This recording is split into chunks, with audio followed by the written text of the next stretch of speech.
Dari krisis ke legitimasi.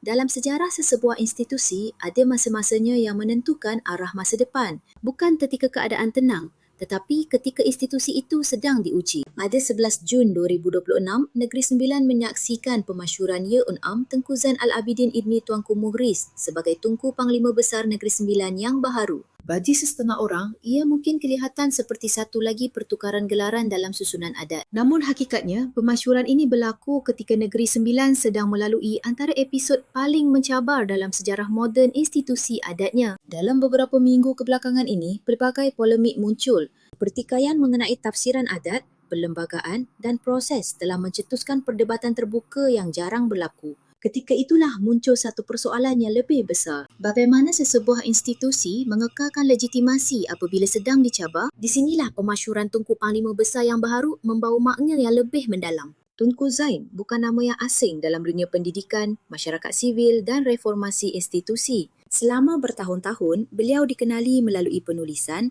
syarahan dan penglibatan dalam pelbagai inisiatif yang menekankan kepentingan tadbir urus yang baik, integriti serta kekuatan institusi. Dalam banyak ucapan beliau, tema yang sering diulang adalah bahawa institusi yang kukuh lebih penting daripada individu yang kuat. Dan mungkin itulah simbolisme terbesar di sebalik pemasyuran ini, bahawa ketika institusi sedang berdepan cabaran, jawapannya bukan sekadar individu, tetapi pengukuhan semula prinsip, proses dan keyakinan awam. Kerana dalam dunia hari ini, legitimasi tidak datang semata-mata daripada warisan. Ia perlu dipelihara, ia perlu dipertahankan dan dari semasa ke semasa ia perlu dibuktikan. Sebab itu, pemasyuran Tunku Panglima Besar yang baharu bukan sekadar pertukaran gelaran. Ia adalah kisah bagaimana sebuah institusi berusaha menegaskan semula asas yang menjadi tunjang kewujudannya selama berabad-abad.